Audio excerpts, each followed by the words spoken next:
That was my dad's biggest.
To the spring semester.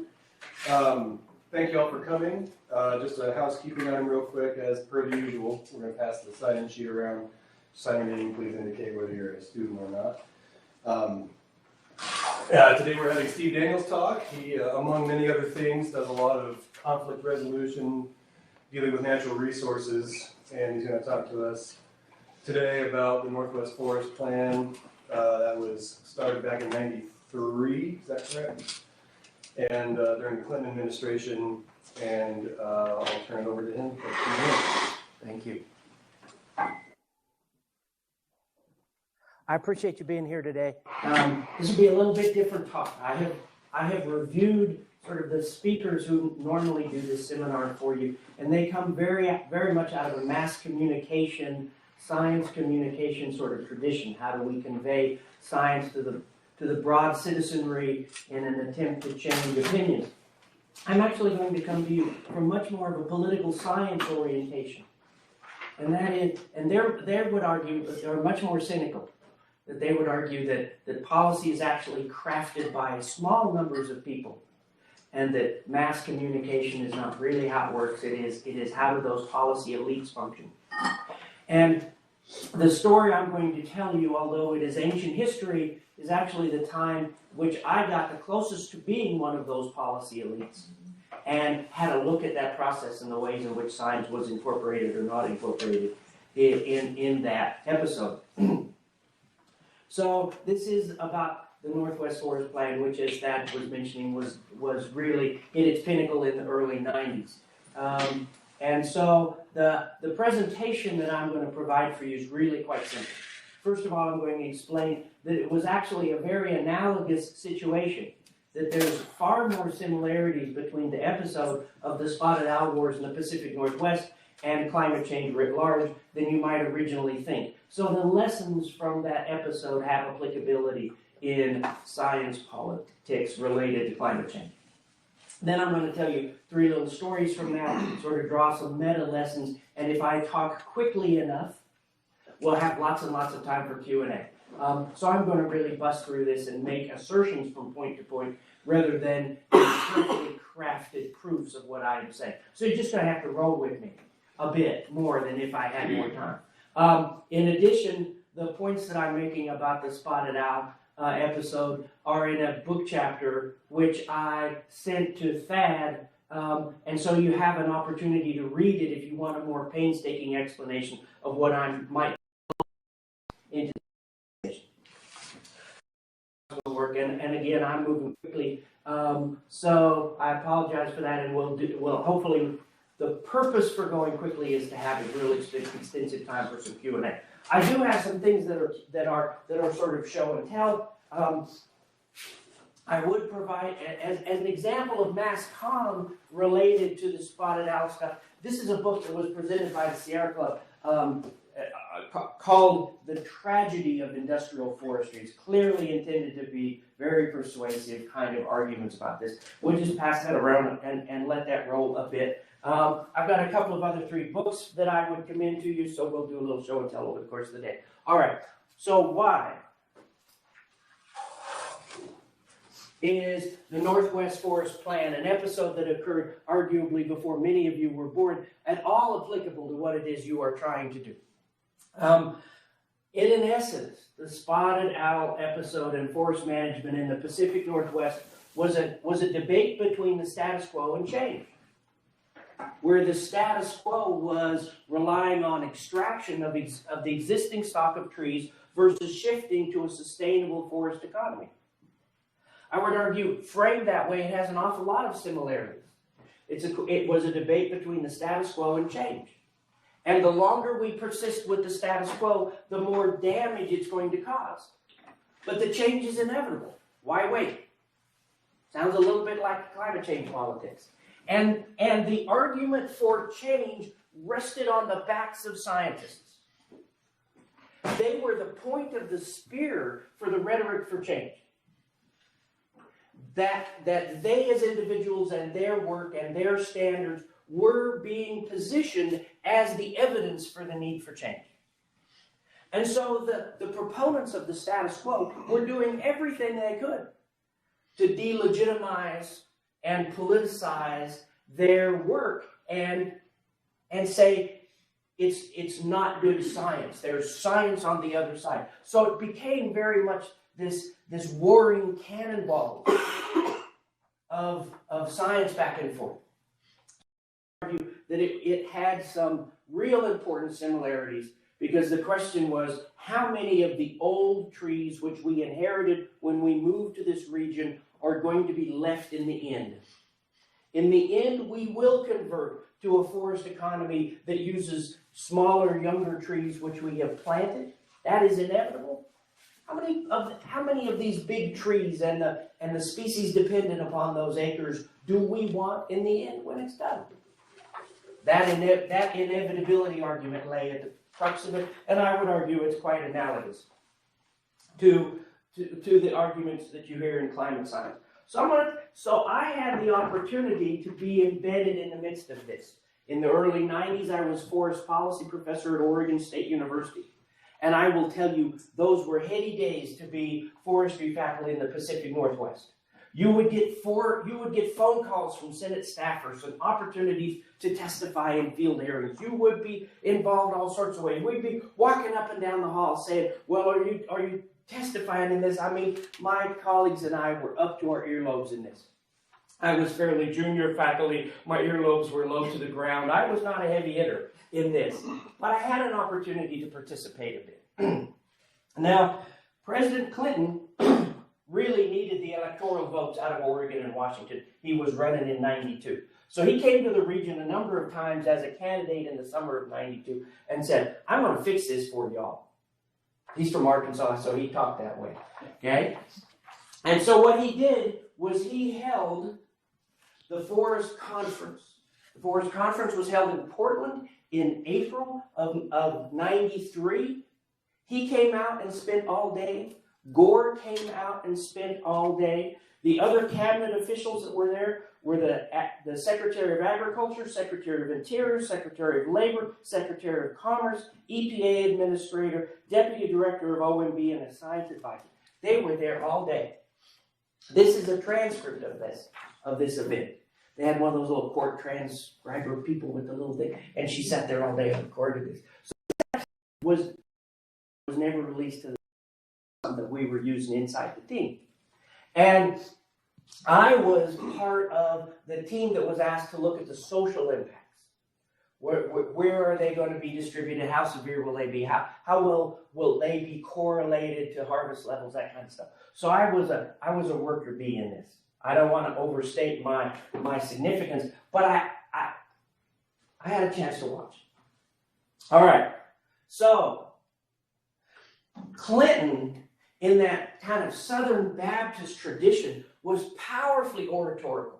He pulled these people together and he said, this is a new day in the Pacific Northwest. If we choose to work together, we can have a new future. You know, we're here because we want to help the environment and the economy. If we commit to move together, we can arrive at a balanced solution. He was truly evangelical in his power for a new region. And there were panels that spoke all day, and everybody was so supportive. Everybody was so, the president is unacceptable. I reread this over the weekend, and the power and the emotion and the commitment and the authenticity of these people's comments were just huge. It's just striking. They had panels of stakeholders during the day, and they shifted to panels of scientists in the afternoon, and one of the panelists in the afternoon was Jack Ward Thomas, an absolutely heavy hitter in this stuff, later became the chief of the Forest Service, highly regarded federal scientist, had been involved in this stuff for years, and he said, there's only a couple hundred of us who know what is going on here. I urge you to convene a team out of these people, and we'll chart a path forward. And we will propose ideas. It will be up to the policymakers to resolve those, to craft them into policy. This, by the way, is the sort of statement that makes me think that policy elites can sometimes be more important than mass communication. Because given his admonition that there's only a couple hundred of us who are getting it, what's the role for the rest of the people in the Pacific Northwest? They were rhetorically marginalized right at the moment. So policy decisions are oftentimes crafted by advocacy elites, according to people like Paul Sabatier, a political scientist out of California. So, Jack Ward Thomas said, pull this team together. End of the day, this is what Clinton said. I'm going to direct my cabinet to fix this in 60 days. Can you imagine somebody saying, I'm going to fix climate in 60 days? Incredibly bold statement. There's only one way you can make a promise, and politicians never want to be proven wrong. There's only one way you can make a promise like that. If you've already got the deck stacked to get you there. It turns out that that panel that Jack Ward Thomas advised the president to set up had already been set up. They had already leased rooms where they were going to work. They were already extending invitations.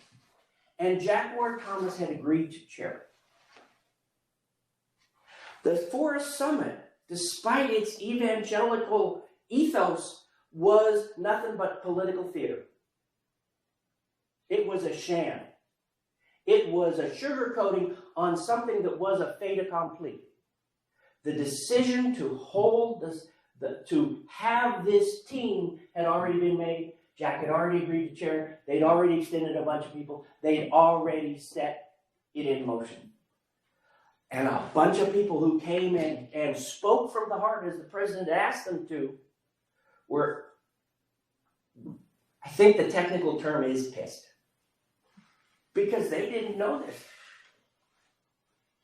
They didn't know that they were extras or props or rhetorical instruments to justify what he had already set up to do. That's my first vignette.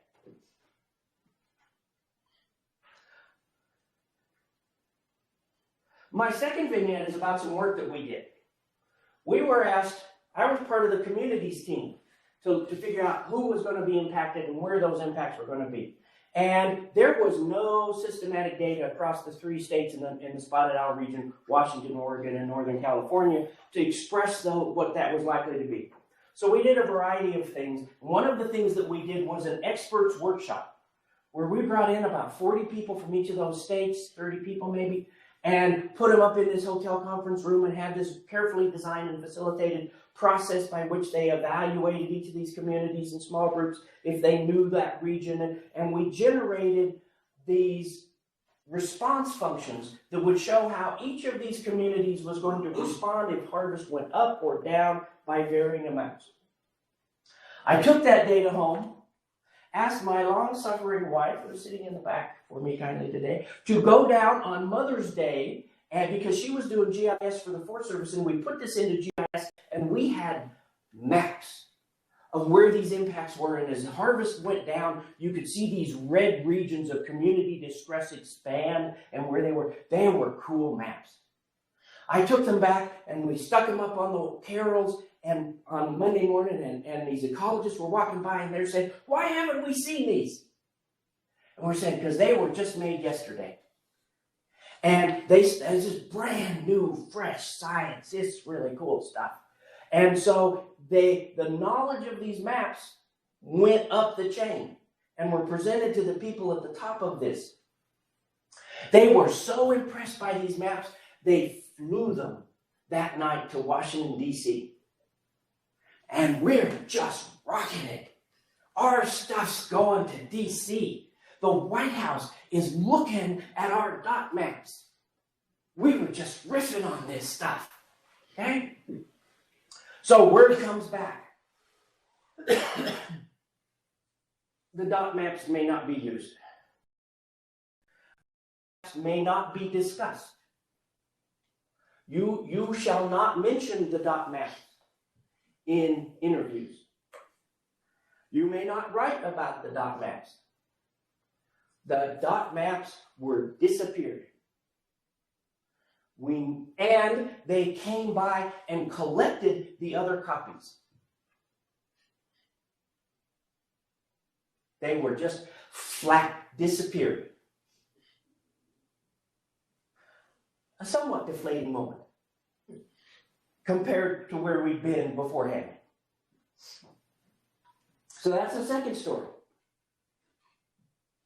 Now, in the final document, which is this, we were allowed to talk about them qualitatively and talk about the trends and summarize the trends. But the graphic power of the dot maps and how things flowed out across the landscape in the region, we never had the chance to convey. So that's the dot maps. All right.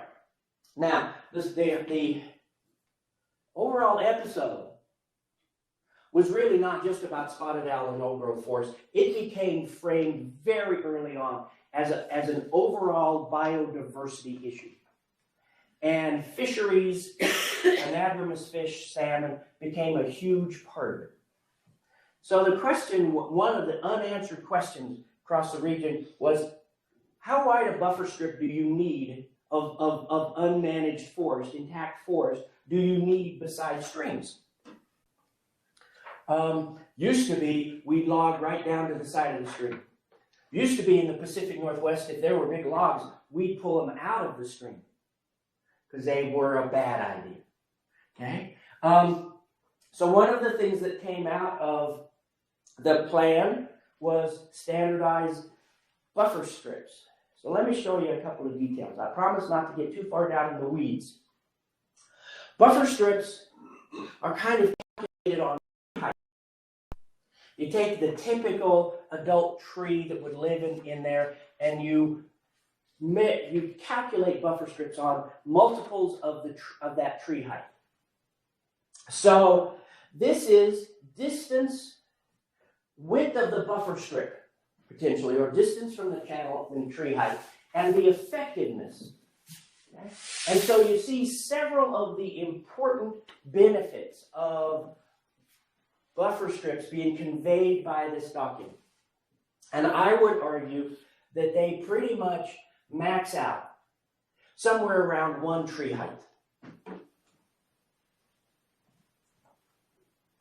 which was wider than buffer strips at the time.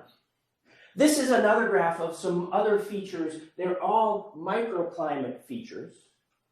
One of them is, by the way, the relative humidity line I would suggest that you ignore. Because the authors of this section said, we actually have no empirical data on how relative humidity in these forests work, but we want it in the diagram, so we'll shoot it up there.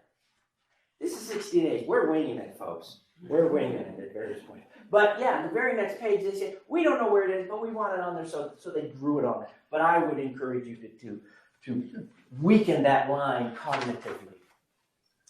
And so I would argue, again, that most of the benefits of buffer strips tail off pretty substantially at one tree height. And geometry being what it is, if you think about a stream weaving through some country and you think about a width, the area consumed by buffer strips is not just linear, it sort of grows faster than, I mean, it really, it's not a straight linear function, it's accelerated from that. So, the standard that appeared, if they got a one tree buffer height, it would be a substantial increase in the protection for anadromous streams throughout the Pacific Northwest. So what appears in the document? What is their recommendation? 2 trees. How'd they get to 2 trees? And that is a really expensive move from 1 tree height to 2. So we're working in this big office building. We're in there 18 hours a day, 20 hours a day. We're going down and eating and having beers afterwards, doing whatever. So I go down and you just walk around and say, anybody want to go get a beer? And you go down and you get a beer, or you get a sandwich, you do whatever. So I went down and had a beer with one of the aquatic guys who was at the very top of the chain, not bottom of the food chain like me. Gordy had his office in my building down at OSU. So I'm asking Gordy over beer, I said, how'd you get to 2? And he's giving me these explanations, and I'm kind of interrogating them and pushing back on him in a friendly sort of way. And I said, and he never could explain how he got past 1. I said, hey, Gordy, how'd you get to 2? And he said, essentially, it's our opening offer. He thought he was conceptualizing this as what I would call in my trade counter-offer negotiation. It was their opening offer because they were hoping to get to 1. If you're hoping to get to 1, you don't start with 1. You misrepresent the science and you make an opening offer of 2, hoping to get to 1. You become a negotiator and not an objective scientist when you become politicized. You don't say what you think the right answer is. You inflate it some because you expect there to be political compromise.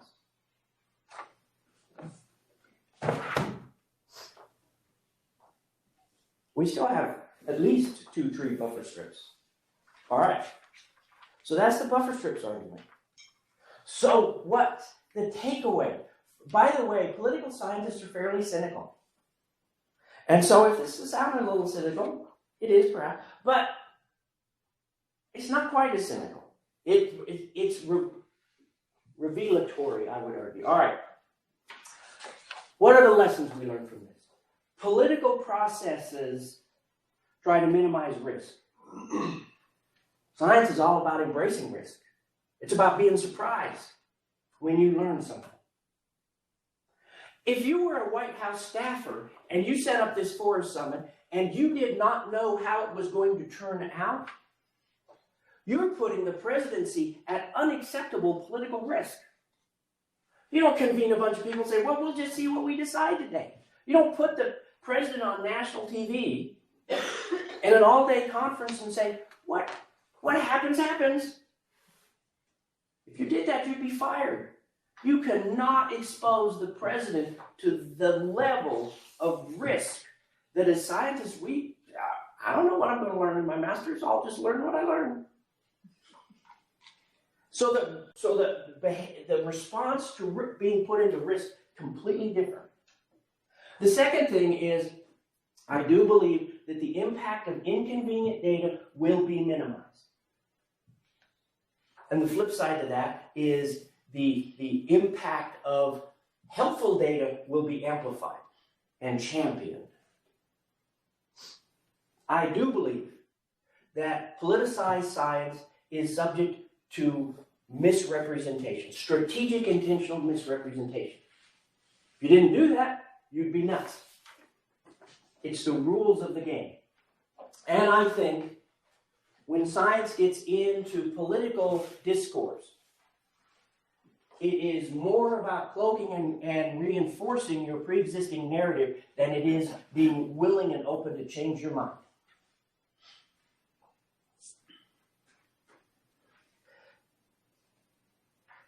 When I typed this, it seemed so trivial. If I started with this, you would have said, well, duh. Everybody knows that. But the lesson is, I really did go into this Forest Summit episode thinking that they were behaving in responding to much the same unwritten cultural norms as I had grown up with as an academic. And I was gobstruck when it didn't work that way. It was not evidence that they are wrong in how they do things. Their rationality makes perfect sense. It's just that I was naive going into that environment expecting them to work like I like to work. To be really excited when we learned something that just meant everything we had just said was wrong. Scientists don't mind that. Politicians aren't going there. So the rules and norms of engagement are very different. And the value of this lecture to you today is if you get close to that setting, you need to revise your expectations of how things work. You get asked to go down and be engaged in the Utah legislature. You get asked to do something in DC. You get asked wherever. Just know that you're not in Kansas anymore. It doesn't work.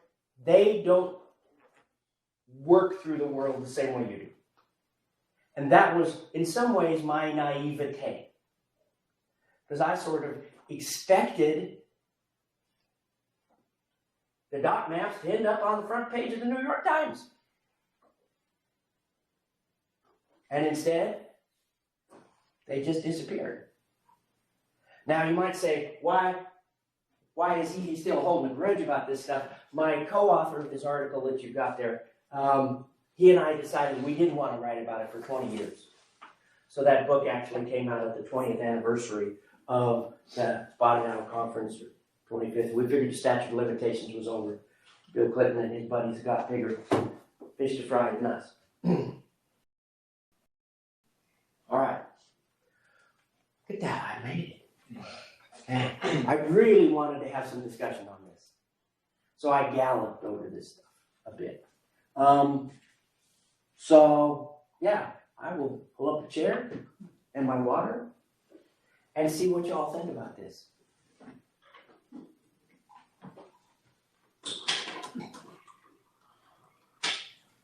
I have a question about the dot maps. Yeah. Did you ever get an answer for why they were so upsetting to people, or what was it about the dot maps that were so bad? The answer was that the dot maps, there was no way to shield the experts that we had, keep them anonymous. The Freedom of Information Act would mean that anybody could request the names. And the concern was that that would put them at personal risk to be publicized with the dot maps. Now, they were using ecologists to develop lists and come up with stuff, and they were just as foiable as our experts. So I never quite bought that argument. It was not consistent with how they were protecting experts in other domains. And we never did sort of say, can we go back to them after the fact and ask for permission to use their names. But so I suppose we might have tested it that way.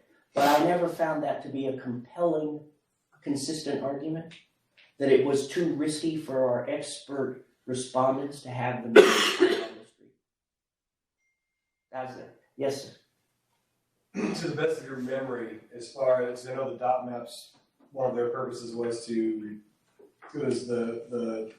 look at the economic impacts of, restricting logging in certain areas because of the population of the people working in the timber industry. How closely, or if closely at all, did the areas that were put aside for conservation, how did they, how was the location of those related to the actual, like a red dot versus a yellow dot or a green dot on the maps? One of the mechanisms that they had coming out of the forest planning process was some areas where they were going to experiment with some new management, and that could mean that there was some more timber flow coming out of those areas. And it turns out that our maps did influence the location of a few of those. That because while our maps were floating around, the people who were placing those were saying, gee, we could put this one down here near the town of Packwood and it might really help them out. So there was some impact of the of where we knew that was. But that was all sort of behind the veil. But I was pleased to have that impact. I would just have liked to have seen those maps be out in the politic, just like the fish maps and the owl maps and the mollusk maps and the you name it maps. In your article, you talk about the post-normal science model. Yeah. I wonder if you could kind of explain a little more what you mean by that, and is that kind of what you're talking about in terms of the rules and norms changing when you move between the science and policy and political world? Well- Or is there something more to that? Well, let me spin that back on you. What do you think that term means? So what I took that to mean, this idea of extended peer community, I think, for example, if we think about the dot maps, for example, the context has changed in the last 30 years, where now someone would leak that, someone would do their own research, like an oil field contractor would, say if we were going to like eliminate drilling in the Uinta Basin, oil field contractor would be creating dot maps and putting it on social media. We'd be having that conversation. You can't clamp down on information in the same way that things have changed a little bit. But what hasn't changed is the need for community groups and local people to be part of how science is diffused. And so thinking about post-normal isn't that science goes to policy in this direct line, but it's actually kind of a web of a network, if you will. And so thinking about what that network is and like who you engage in your science and how that is embedded in local communities, and particularly how it relates to political legitimacy. So calculating that, whether it's on a county commissioner level on up to the federal level, that's kind of what I took to mean in thinking about how it relates to climate science and what our generation of science is going to be up against. That's a great answer. And consistent with that, I have brought you guys 3 books. Okay? This is kind of new strategies for wicked problems. And it comes very much out of a political science orientation. And you can, I'm going to take pictures of the front. This is a brand new one on kind of innovative public participation. It's kind of transboundary sort of stuff. This is like 3 or 4 months old. Just came out. This is about 4 years old, but it's got some really classic kind of stuff on mass comm environmental persuasion. Jennifer Peoples has a chapter in here. These are all, spending some time with these would really take your thinking a lot deeper on that question, because you're thinking about that in a really important way. The notion of science as legitimate knowledge as residing only in the academy has just shifted tremendously over the last 3 or 4 years. So transdisciplinary science, citizen science, all that kind of stuff, tremendous potential there. I would still bring you back to that one point, though. When push comes to shove, policymakers look at all of the narratives that are out there in the landscape and choose those that further where they want to go. They do not intentionally choose those that are clever but problematic. The extent to which it's confirming evidence is arguably more important in which narratives they pick up than sort of their underlying legitimacy because of their method. So that's an interesting sort of thing to think about. So to give you an example of kind of what we're dealing with here in Utah right now, for example, is we're thinking about the 2020 election, and candidates are coming to scientists at USU saying, how do you advise us on climate policy? Yeah. And so to kind of think through what you're talking about a little more, I think the question is like really a mimetic one in terms of how do we create science in these packages that can then be taken in and inform the debate so people can make good discussions, but can also think about narrative strategy and think about kind of what we're up against. And some people have talked about delayism as the new denialism. I think that's maybe worth thinking about in terms of how we talk about climate impacts and how we address our narrative strategy. So that's just kind of what, I don't know, I guess that's what I'm thinking about these days. Yeah. And if you want to get together and have a more extended conversation about this, I'd be absolutely open to that. And because none of these issues warrant a 15-second answer. And thinking carefully and thoughtfully about this interface is really what you all are all about. And it warrants some really thoughtful give and take. So I would enjoy the conversation, but I do commend those books to you as sort of part of the collective reading list that you might all bump up against. There's some interesting stuff in, I would argue, in all of those. For you as science inherently politicized science communicators. And no, intentionally politicized. Because you're trying to make a difference, aren't you? Well, then you are intentionally politicized. And sort of what is involved in that. Yes. Yeah, well, you gave us kind of two extremes. There's this one model where there's just scientific truth and you toss it out there and everything works perfectly. And there's this other one where it's all about power and deception in the interest of getting one's ends, right? And these are two kind of extremes. Neither the science, truth is obvious and you just throw it out and good will result. I mean, that doesn't work, right? But I think we're seeing right now that just lie the hell out of it and manipulate in the interest of power isn't working either. So there's this, it's not just that we need to realize that it's about power and negotiations and compromise with what we believe to be true in the interest of a better outcome. There's something else in the middle that allows one to respect knowledge and respect truth and respect people and get somewhere. So is that right, or is that just silly idealistic nonsense? No, it's not. It's absolutely not silly idealistic nonsense. Let me take you back to my comments about the Northwest Forest Plan. And you might think, man, he's critical of that thing. He just really hates that thing. You could have a counter argument that thing is as good as it gets. That episode represents really good integration of science into policy formation.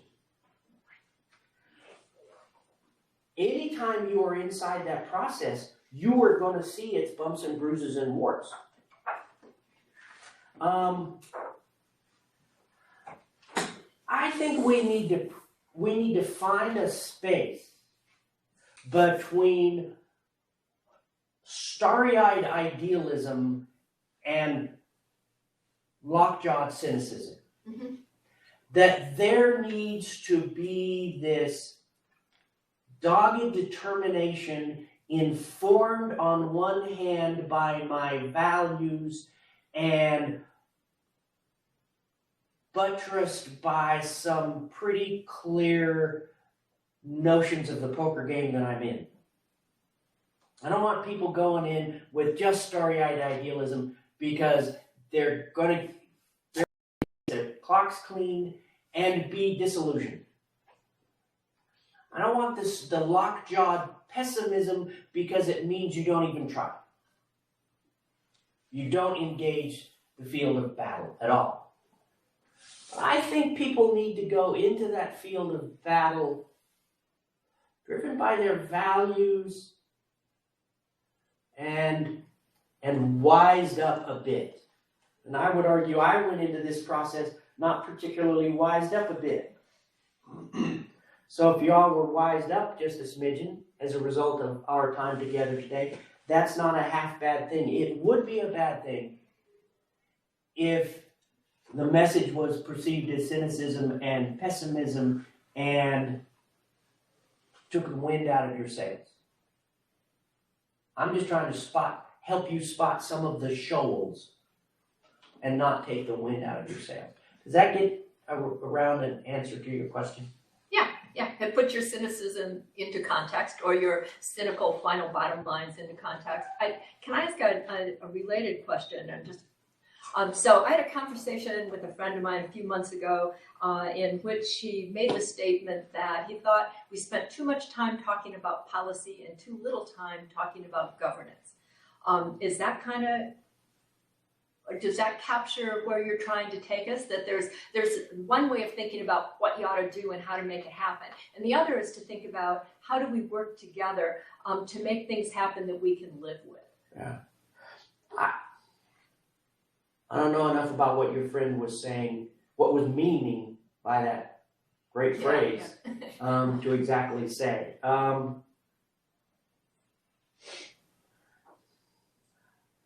Government is a noun, governance is a verb. Mm-hmm. Governance does not always happen in government. government is where we send some of our governance mechanisms, but not all of them. So there's some interesting work on kind of collaborative governance. Certainly the new approaches to wicked problems book really talks about collaborative governance. A lot of my work, my personal work, is not mass comm, but small group decision making. I'm much more of an environmental mediator, facilitator, working with relatively small groups of people on governance strategies where none were thought possible. So I could very much agree with your colleagues' comments. We're expecting to get the rules right and the governance will follow. I don't think that's very clever. And that may be what your friend was talking about. I think so. I mean, we were talking about, the endless political dialogue that we have in America as we train wreck our democracy.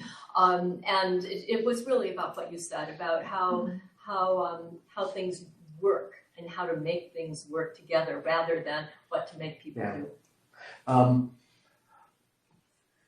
As easy and tempting as it is to bash the current political discourse, I will say I went to this. This event was an all-day event, had much of the cabinet there. Started at 10:30 in the morning, supposed to be done at 4:30 in the afternoon. It ran more than 90 minutes over. And it ran over because the cabinet secretaries were all getting down into the weeds and asking these very detailed questions. And asking, well, you just said that, how would you respond to that? And they were nerding out on this stuff to an extent I cannot imagine seeing today. It was really something to go back and reread this and watch Robert Reich's Secretary of Labor talking about job quality and whether retraining programs would work, and Gore talking about ecology, and the EPA talking about fisheries and people. They were riffing on this stuff. They were absolutely nerding out. I just don't see that happening in the discourse today. It was very striking to go back and read that. Yeah. It was really something. Yes, sir. Have you read Overstory yet? No. So I read that over the break, so I'm just thinking on it. And you just made me think, to what extent do you think were the environmental movements of that time contributing to the ability of those leaders to at least pretend that they were nerding out about that or show some sort of interest? What was that actual kind of engagement like from your perspective? That's another beer conversation. Take a long time. What's the difference between persuasion and propaganda? Persuasion is what your side does.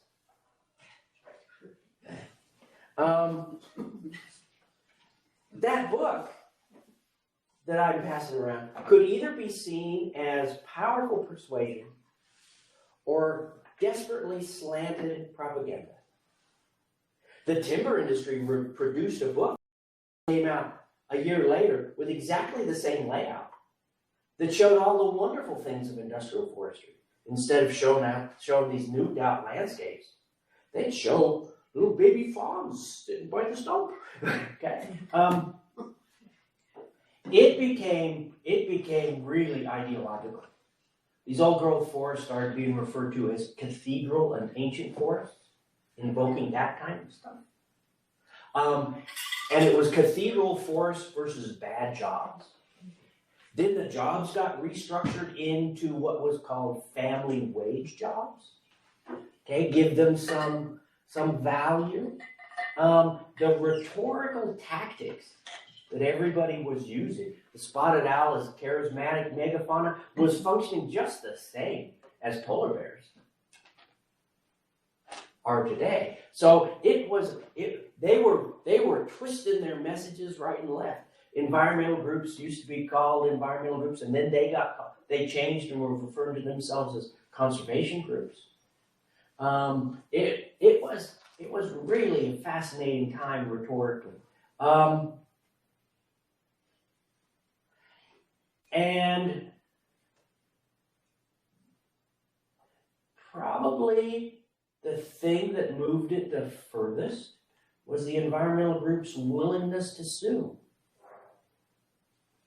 They, if delayism is a tactic, taking the train off the rails was actually accelerated the conversation in some important ways. The willingness to fight cannot be underestimated. So there are all sorts of creatures occupying the political landscape. And some of them are gladiators. Those that are willing to fight. And they play an important role. And somebody who does conflict resolution, people would say, oh, you must hate lawsuits. Say, no, sometimes that's the right thing to do. So, again, layers and layers of answers to your question. Other people, anything else? I have just a detailed question. So they did end up doing a 2-tree buffer strip? Yeah, absolutely. At a minimum. So that whole back and forth negotiation. There was no other side. That was the problem. Gordy said, we're going to start with 2, the other side will come back with 0, we'll compromise at 1, and things will be going. There was no other side in this policy process that had the opportunity to weigh in. It never went into that kind of a setting. So it got his 2. And the impacts of that second tree buffer strip, probably in the Pacific Northwest, the economic cost of that starts with a B. Hundreds of thousands of acres were either in those buffer strips, or the fact that you can't build a road through the buffer strip made a whole bunch of areas inaccessible. Huge social and economic cost of taking otherwise usable land and making it off limits. Forestry in the Pacific Northwest is an amazing thing if you're not there. You can plant an axe handle and it'll grow. I mean, you can get merchantable trees in 40 or 50 years. When I'm saying that, those 16, 18 inches across. The ability to have a sustainable forest economy in the Pacific Northwest was never in doubt. They grow trees like nobody's business. It's just astounding. They'll grow 4 feet a year. It's just amazing. The question was, how many of the amazing 700-year-old cathedral forests do you still want at the end of the day? That was the way the debate was framed. And I was clearly on the side of, let's protect them, because we're going to switch. Let's just move to the new economy and start minimizing the dislocations associated with that. I was all for that. So I would argue that I was on the side of of environmental protection. So I was on the side of a number of the tactics that I am presumably decrying today. And the question is, we assume that the other side might play dirty, might use these kinds of techniques. And what happens when your side does it? You have to realize every side does it. It's the rules of the game when you get into that room. That room is not our room. The rules are different. What do you think about this idea that there needs to be some sort of tipping point to get policymakers or politicians really interested in some sort of environmental problem? Because I've seen a little bit of chatter online right now about the Australian bushfires is really catalyzing maybe more political interest. Was there something that happened in the spotted owl wars that brought in more interest all of a sudden? I don't know. Yes, and I'm trying to think back. I actually think some of the lawsuits created those tipping points. For one thing, we were having this terrible fight over old growth forests and terrestrial management issues, and a court case came out that indicated that the salmon might be 10 times worse. And then the notion was, we got to get a handle on this. We're not going to solve it piecemeal. And Clinton really needed a win. I mean, they talk about the first 100 days of a presidency being really important. He held this in his first 100 days. That's putting huge emphasis on this. He didn't kick the can down the road. He started organizing this almost immediately. Yeah. So really, that brings in this idea of timing too, like Yes. the political timing, Yes. the ecological, all those things might need to align. Yeah. And he needed this politically, not because he was a big fan of mollusks and the Coast Range of Oregon. Okay, the timing was really right. So I don't think there was a particular tipping point, but the timing was politically useful for him. But it's a really thoughtful question. Yes. One of the differences that I see between the what you've been talking about in the Pacific Northwest and climate change is that was a regional issue. It was sort of solvable with a policy, right? In one place, versus climate change, which I think, is global. And Yes. so every country doesn't want to be, those who are dragging their feet don't want to be the first to be leading on that issue. So what do you think about that? You are absolutely true. You're absolutely correct. This was very much regional. So in some ways you can wrap your arm easier. That's the most obvious difference between the two cases. But as I reflected on that case and tried to revive my memory of this episode in order to give this seminar, I was struck by more and more similarities. The whole notion of delegitimizing the other side's science.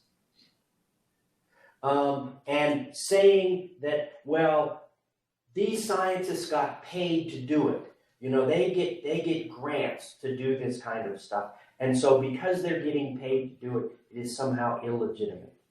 That whole construction. Attempts to delegitimize just feel exactly the same as they were then.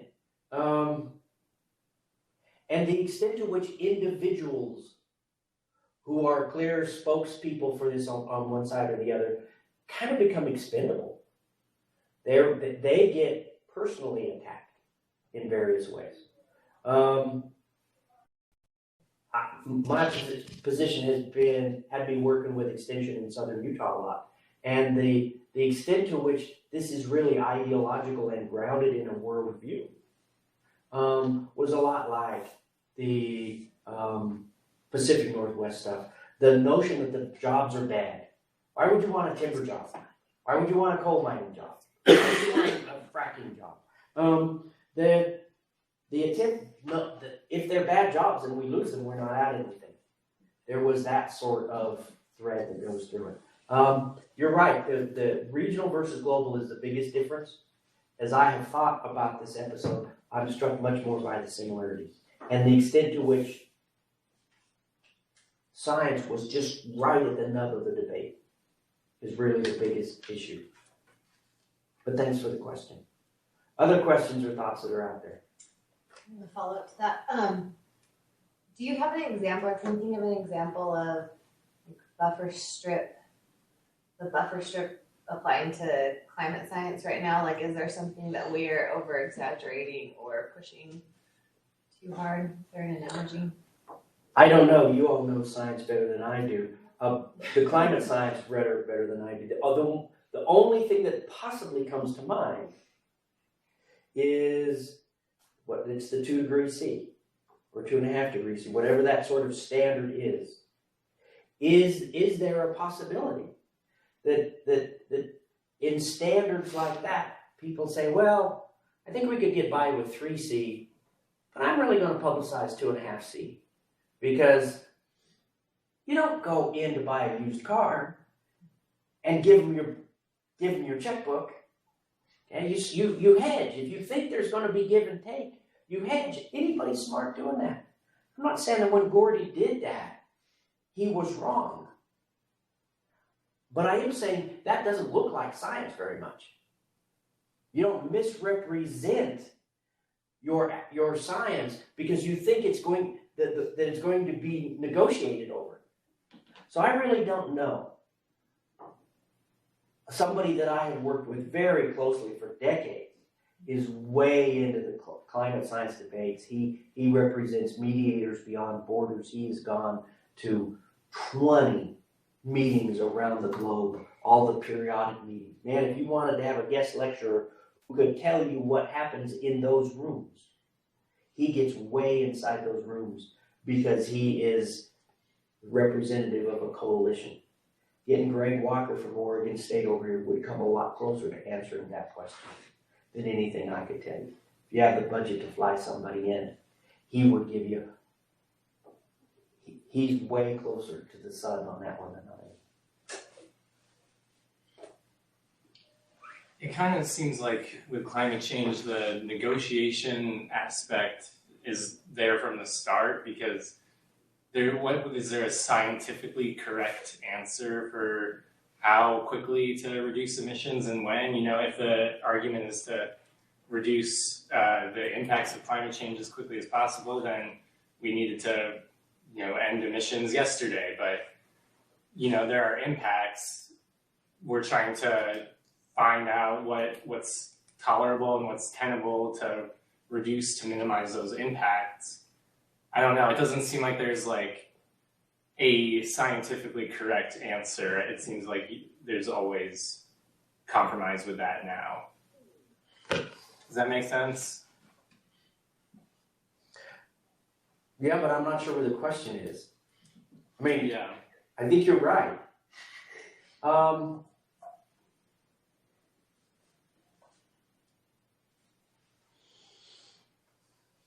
I don't know what to tell you. I mean,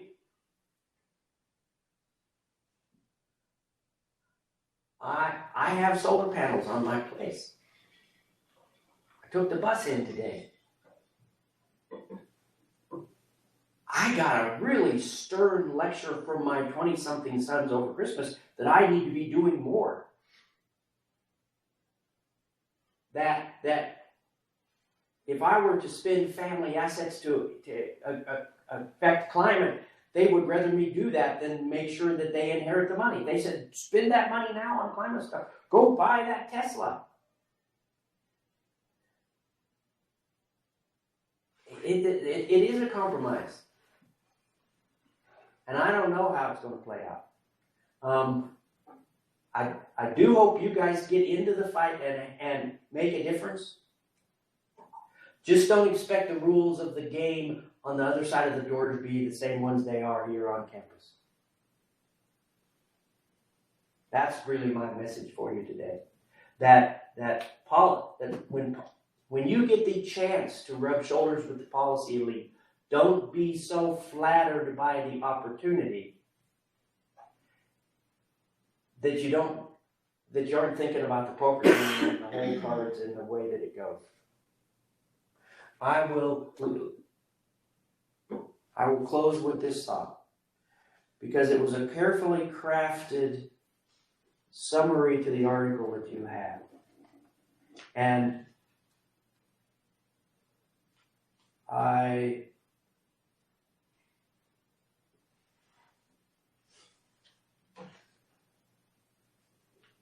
said it better there.